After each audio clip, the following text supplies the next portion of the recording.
All right. Well, I'm here with Tactical. Tactical, welcome to back to the LCS. Thank you. How is this? When Cloud9 was going to make a change. I think that was kind of after how the last split ended. How long were you in conversation about possibly joining them, or did it kind of happen after what happened in Tempe? It happened really fast. Yeah. It was basically as soon as they were out. Mm-hmm. It seems like they just wanted to change. Mm-hmm. So they contacted me pretty fast right after that, and shortly after we had the Korean boot camp. Mm-hmm. For that, it seems like how is it working so far with seven of you trying to, and I mean, and there's always this awkward like I'm fighting for your job, but we're also teammates kind of deal. So how are you guys handling that? Because it could be really messy if done wrong. Yeah, I mean it feels a little awkward Mm-hmm. because I'm like trying to like compete for my spot, but at the same time he's also there Mm-hmm. working at the same time. But I think it's okay. I think we have a pretty good relationship between the subs and like the extra players basically. I think it's been fine relationship wise. We just have to like remember it's we're all competing in the end, and everyone has to do their best interest.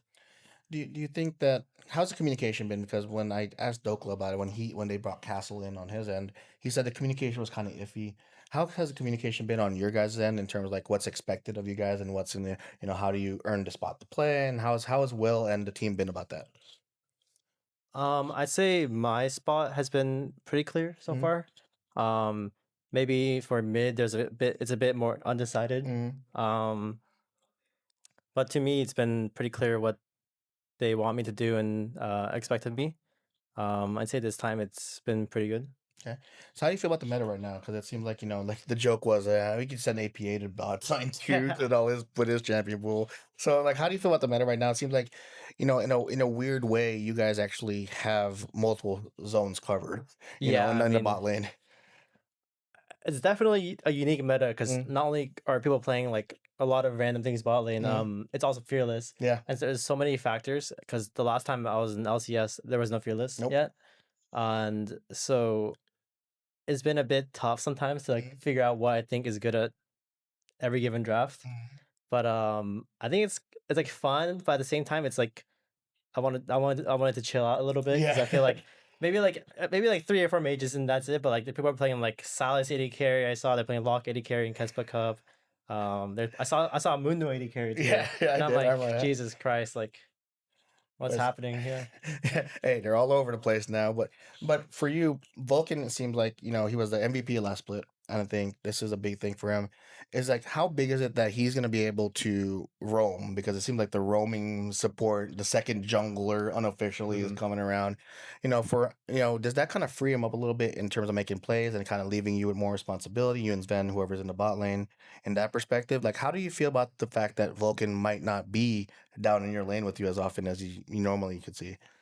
It's okay if Vulcan doesn't want to be near me in bot lane, but I think the meta is not bad for him because I think he's also played in metas before where supports literally never go bot lane. Hmm. So I think that's probably one of his strengths as well as a player. So I don't mind it. We just have to figure out what works best for us. So Yeah, and I think that's what's really working what's best is like it's kind of funny because I just talked to Jose about this and he's like, yeah, no, having core and me just roaming is like it's like crazy. So I was like, well, now it's like Blabber and yeah, Vulcan and I think every team is now looking like, oh, can I get my support to roam with me and yeah, kind of yeah. change the game a little bit. So does that kind of like for you, is it just fun for perspective that knowing that every game might have a different texture given whatever the support is playing?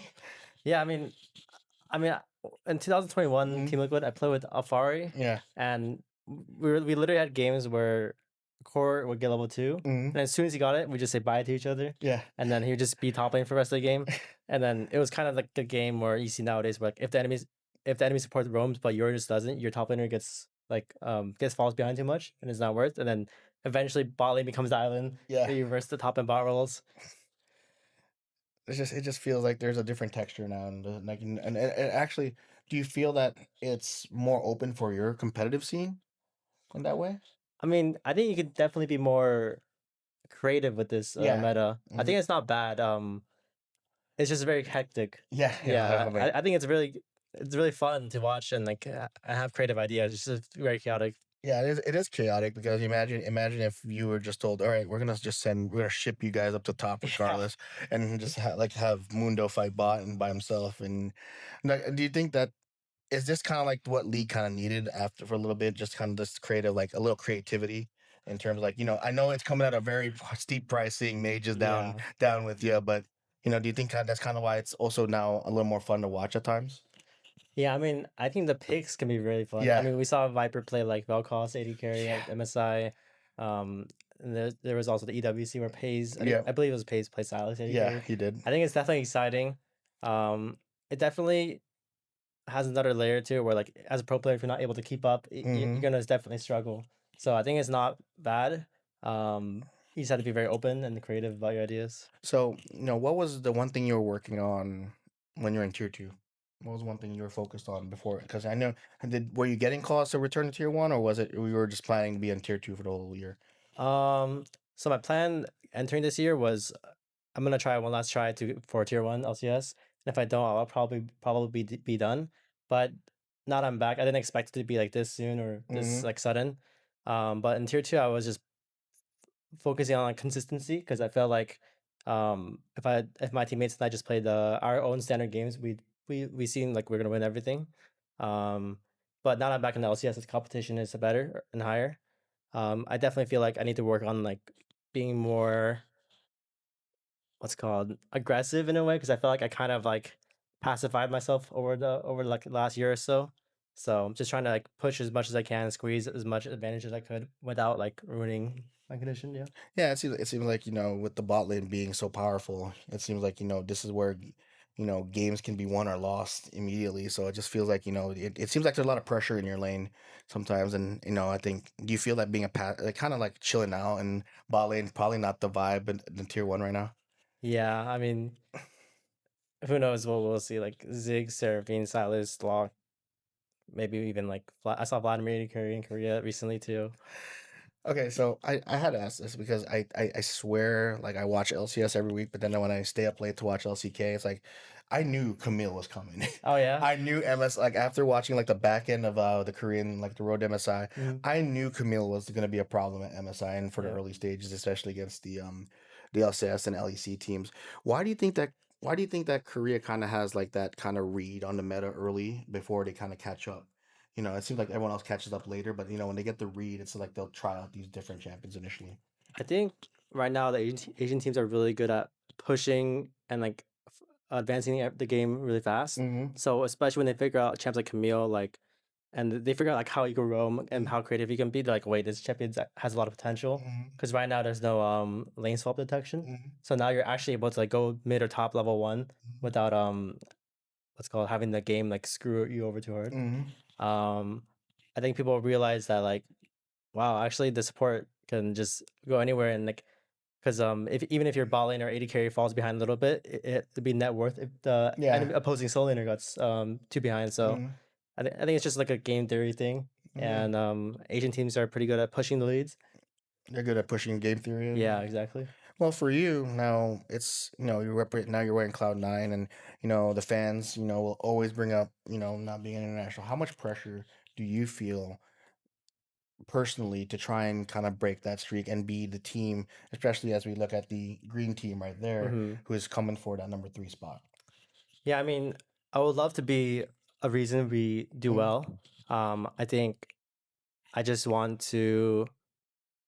I don't want to think too much about the pressure. I Mm-hmm. just want to make sure we do as best as we can because I feel like this team needs. We don't need direction, but I think we need more directions than just one that we have right now. And I really want to be an addition to the team where that could push us to internationals. How has Will been in the head coaching chair? Um, I mean, I like talking to him about the game. It's pretty nice. You can definitely tell he's like very knowledgeable and he has Mm-hmm. really good memory on Oh just yeah, like every international game. yeah. I feel like he like knows like I'm like, do you remember that one game? He's like, oh yeah, that's XYZ team versus the other team, Mm-hmm. game three. I'm like, well, Mm-hmm. okay, this guy Yeah. knows. Like, how do you think that helps him as a coach? For that perspective. I think game wise, he's pretty good. Um, I'd say maybe in terms of like people skills is not the greatest, but just being honest. But like, I think for example. a head coach is really good if they have that skill to be able to get people on the same page.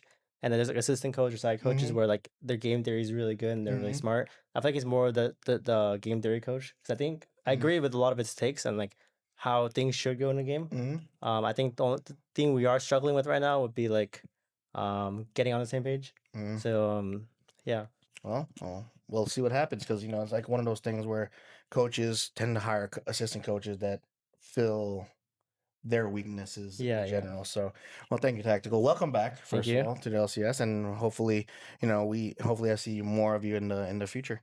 Thank you. All right, thank you.